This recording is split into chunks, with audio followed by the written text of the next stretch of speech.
everybody, welcome to Harmon Garage. I'm Aaron, and today I decided I'm going to do another special edition video and put it up for you guys to see how you like it. I did the other special edition video and I really enjoyed doing the research and writing the script for the video and making the video itself. It was a lot of fun. I liked it, and judging by the analytics from the video, seems like quite a few of you guys liked it too.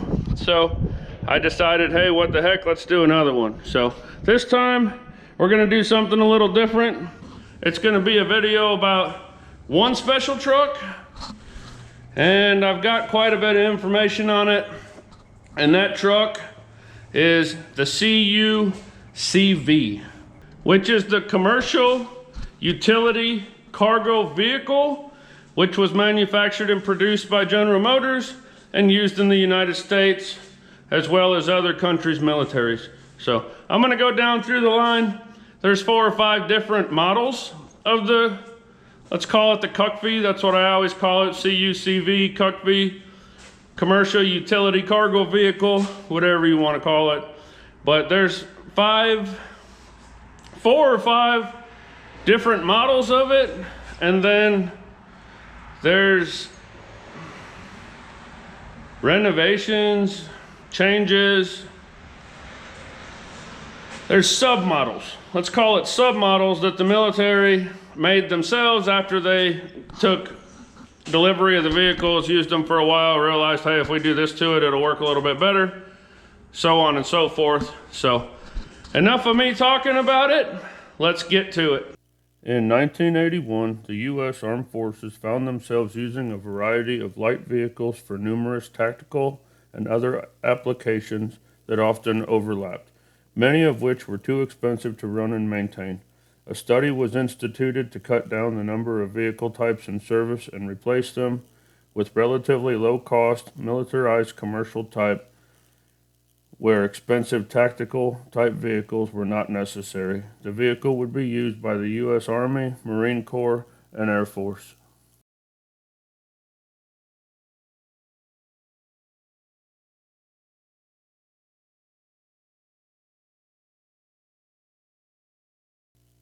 Following the series of trials in 1982, General Motors was awarded a contract for no less than 53,000 vehicles, known as the Commercial Utility Cargo Vehicle. This was not the first time GM was involved in military support. The origins of GM Defense date back more than 100 years to the support for the Department of Defense during World War I.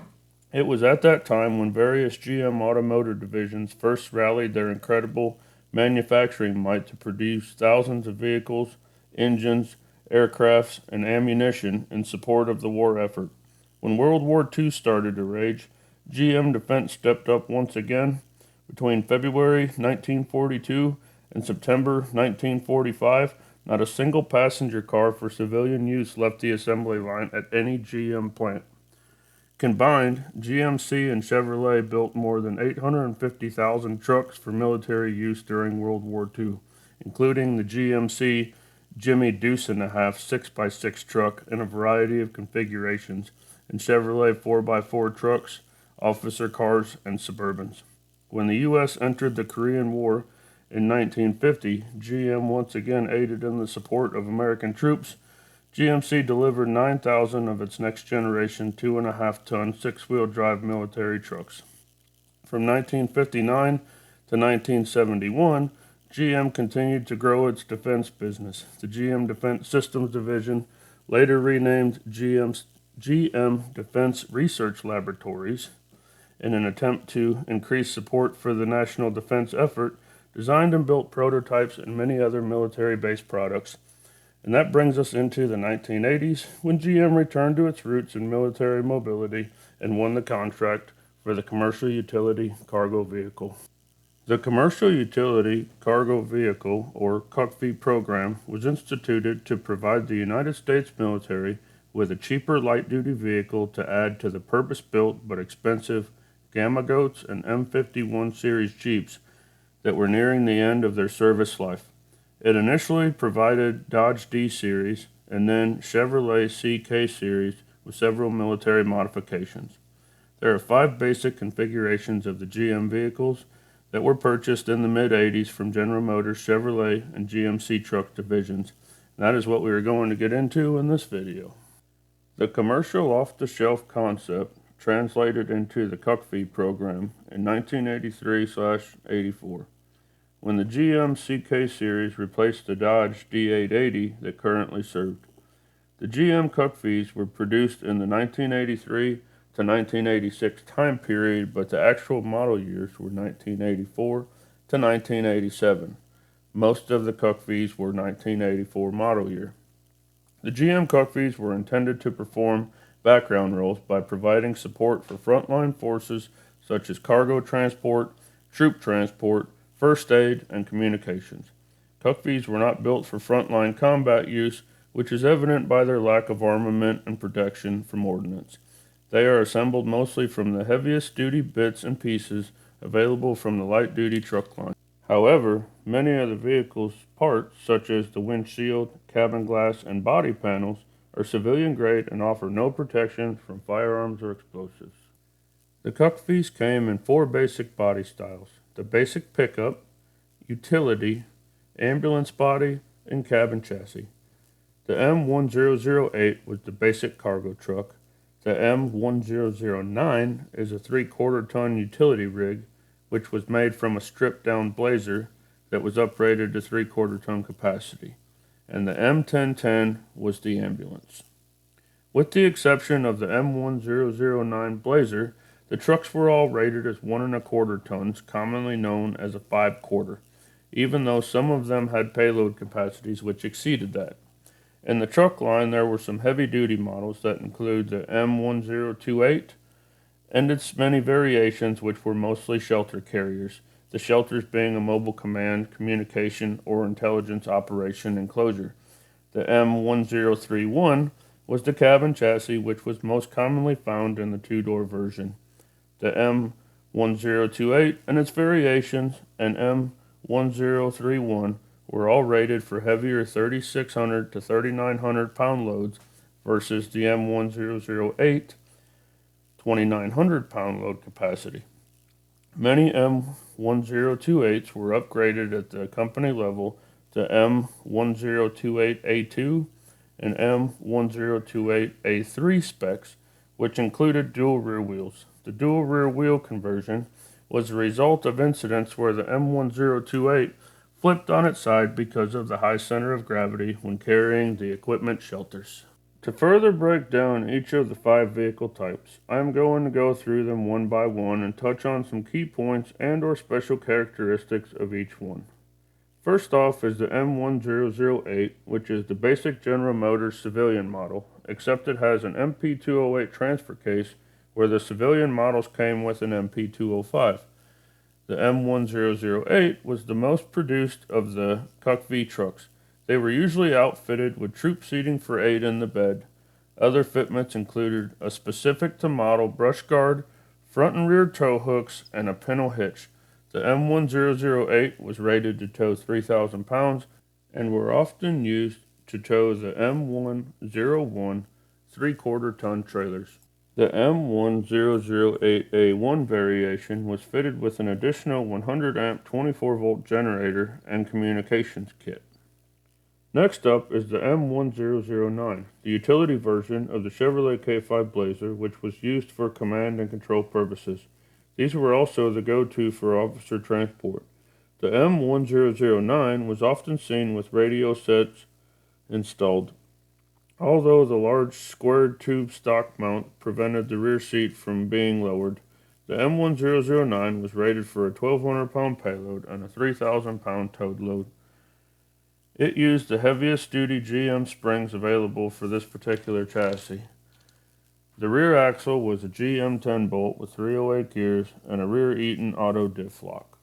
The M1010 is essentially an M1008 with an ambulance box instead of the traditional fleet side bed. The ambulance box was fitted with a heater and air conditioning. It also had special lighting in the patient compartment, gas particulate filter unit, radio, and mounted antennas.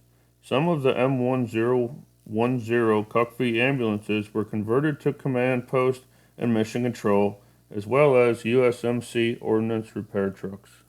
The M1028 was the shelter carrier version of the M1008. The shelters were boxes that slipped in and tied down that were used for mobile command or intelligence.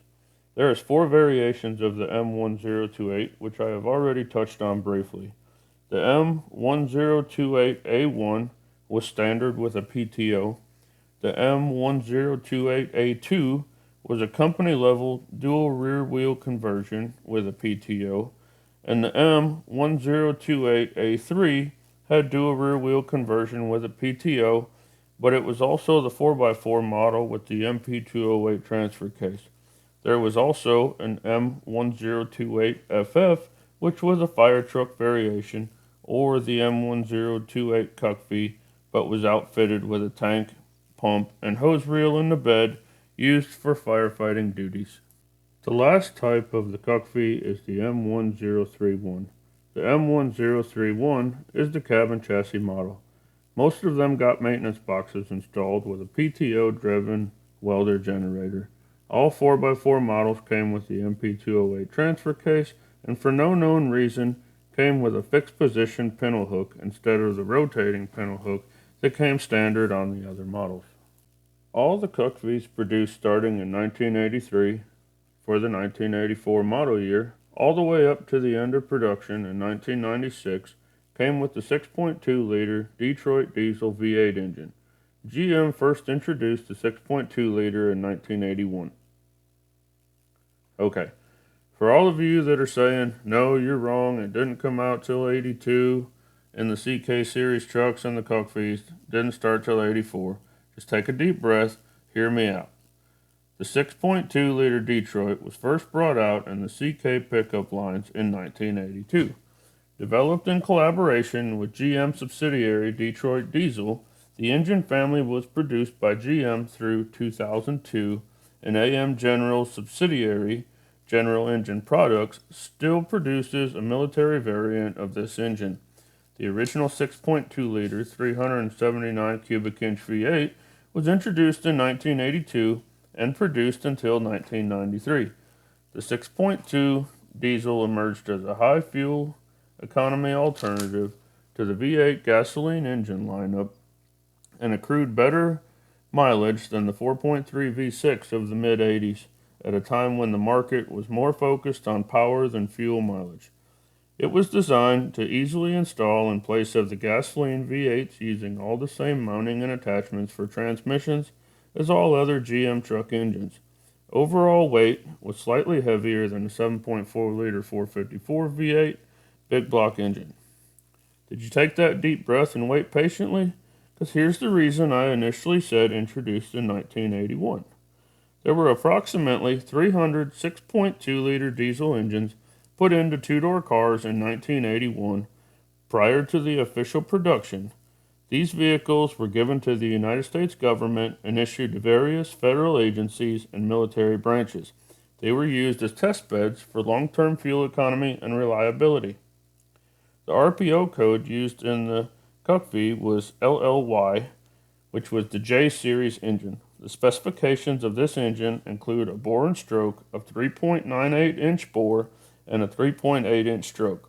They were all naturally aspirated with 21.5 to 1 compression ratio, indirect mechanical injection with an average power ranking of 155 horsepower and 250 pound-feet of torque. The 6.2 idles at 550 to 575 RPM with a max redline of 3600 RPM. The fuel system is a very simple design. A mechanical or electrical fuel lift pump feed a Standardine rotary distributor injection pump at low pressure. The injection pump controls both metering via an internal centrifugal governor and high-pressure fuel delivery to the fuel injectors via internal hydraulic pumps. Near the top of the compression stroke, fuel is injected into the cylinder using Boss pintle and mechanical injectors. The power from the 6.2-liter diesel was then put into a Turbo 400 automatic 3-speed transmission, which carried it out to the MP208 and/or NP205 transfer case. The NP208 was the more commonly chain-driven model, and the NP205 was the less used but said to be more durable gear-driven model.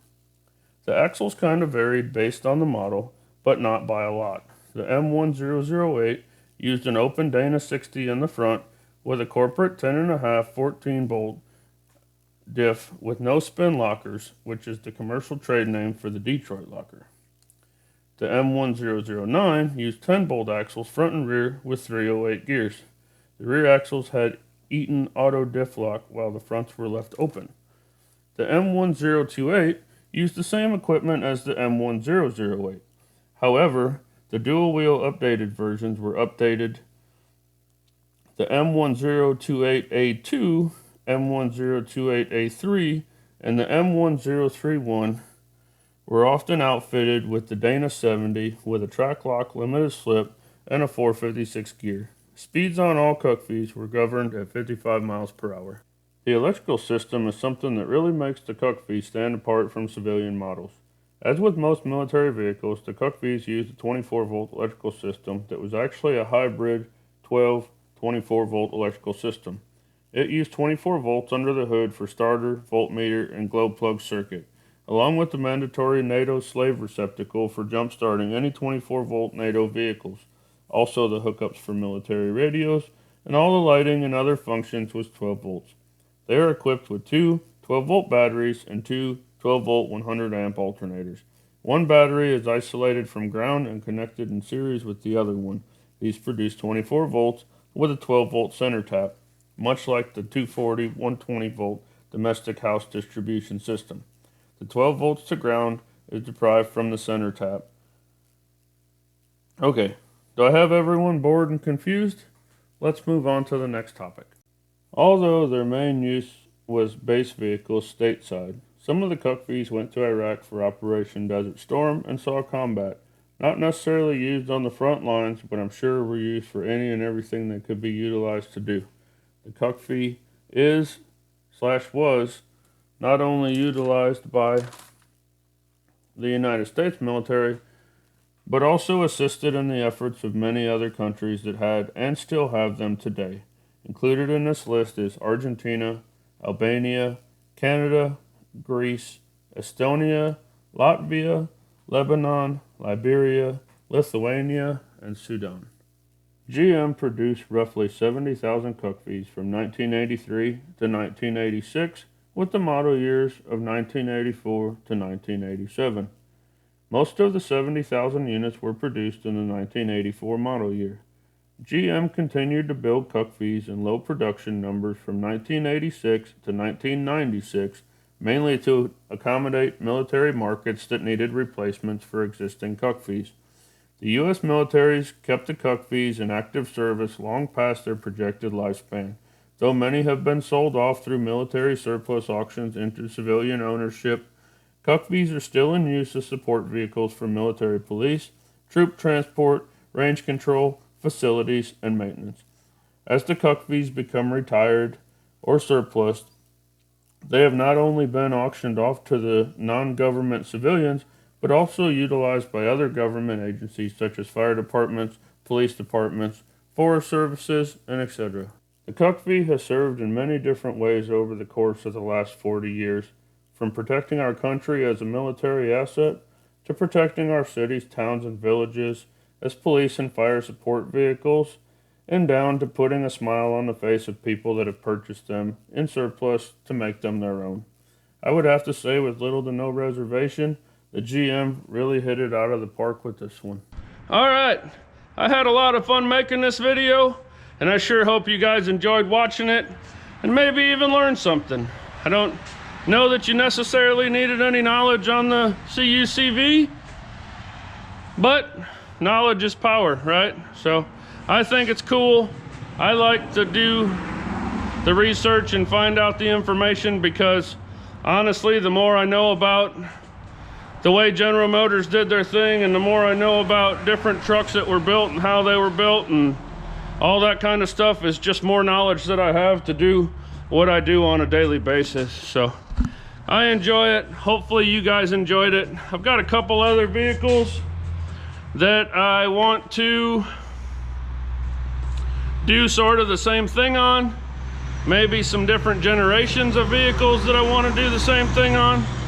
And I've even got an idea to do a battle of the top three, the Power 3, whatever they call it, but we might do a little bit of duking it out between Ford, Chevy, and Dodge. So who knows how far I'll go with this, whatever, but it's all a possibility, and it's a lot of fun. So if you guys haven't yet, go check out the merch site, www.harmongarage.net. There's a link in the description below. If you don't want to, then don't. But you can if you want. There's some cool merch there. And it's gonna do it. So thank you guys so much for watching. If it wasn't for you guys, I wouldn't be able to do this. Y'all have a good one. We'll see you next time.